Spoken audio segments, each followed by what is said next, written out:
तो फिर हमारी हुकूमत को, हमारी मुल्क को ये जो वॉर क्राइम्स इजराइल कर रहा है उसकी मजम्मत करनी चाहिए।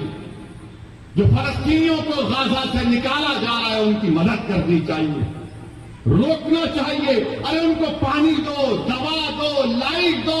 ये कौन सा जुल्म है कि तुम उनको मार रहे हो?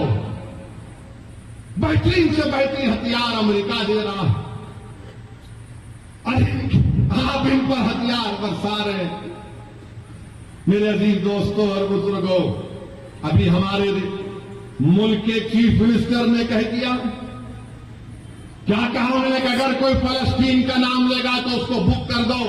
सुनो मुख्यमंत्री, मैं फलस्तीन का झंडा तिरंगे के साथ लगा के आया, मैं फलस्तीन के लिए खड़ा हूं और खड़ा रहूंगा इंशाअल्लाह ताला।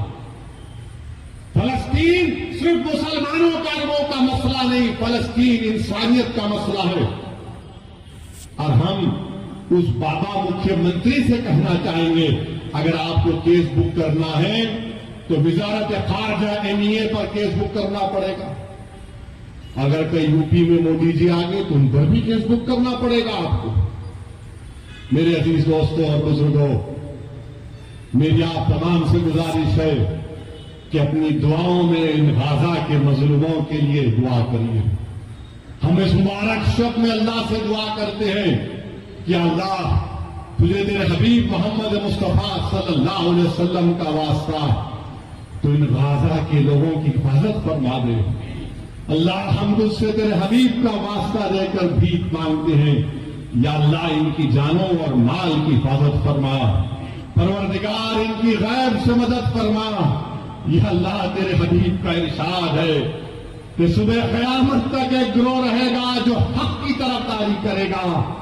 या अल्लाह उस सरजमीन पर जहां पर हशर का मैदान होगा, या अल्लाह उस सरजमीन पर जहां पर आबे कौसर होगा, या अल्लाह उस सरजमीन पर जहां पर मीज़ान होगा, या अल्लाह जिस सरजमीन पर पूरों को तू इकट्ठा करेगा, परवरदिगार वहां पर जालिम जुल्म कर रहा है, या अल्लाह मदद फरमा गाजा के लोगों की।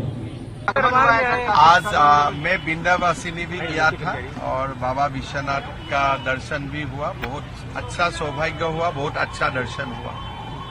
ठीक है सर, एक सवाल है कि इस समय पूरे देश की नजर भी फिलिस्तीन इजराइल युद्ध पर है और इजराइल को लेकर भारत ने अपना रुख स्पष्ट कर दिया है, लेकिन कुछ ऐसी भी विचारधारा है भारत में जो लगातार फिलिस्तीन या यूं कह लीजिए कि हमास के भी समर्थन में उठ रही है। तो ऐसे में देखिए, हमास एक टेररिस्ट ऑर्गेनाइजेशन है और हमारा देश का यह नीतियां है कि हम विश्व भर में जहां भी टेरर होगा, टेररिज्म होगा, उनका खिलाफ हम लोग आवाज उठाऊंगा। भारत खुद एक टेररिज्म का विक्टिम देश है, तो इसीलिए हमारा हर भारतीय का यह कर्तव्य होता है हमास को कंडेम करना और हमास का खिलाफ आवाज उठाना। जो लोग भी हमास का फेवर में आवाज उठाता है या हमास का पक्ष में बोलता है, वो लोग हमारा देश का शुभचिंतक नहीं है। ऐसे में सर 5 राज्यों में चुनाव भी है और हमारी प्राचीन भारतीय संस्कृति और परंपरा को लेकर भी कुछ ऐसी टिप्पणियां की गई हैं जिसको लेकर देश में काफी। देखिए, अभी जो हमारा देश में विरोधी का गठबंधन है, नाम में तो वो बीजेपी विरोधी है, एक्चुअली वो लोग सनातन विरोधी है, हिंदू विरोधी गठबंधन है। मेरा यही अपील होगा 500 स्टेट का जनता को कि इस गठबंधन को आप लोग पूरा बाहर कीजिए, विदा कीजिए। इसलिए ये गठबंधन अगर कोई गलती से भी कोई 2 सीट जीत ले तो हमारा सनातन ही संकट में आ जाएगा।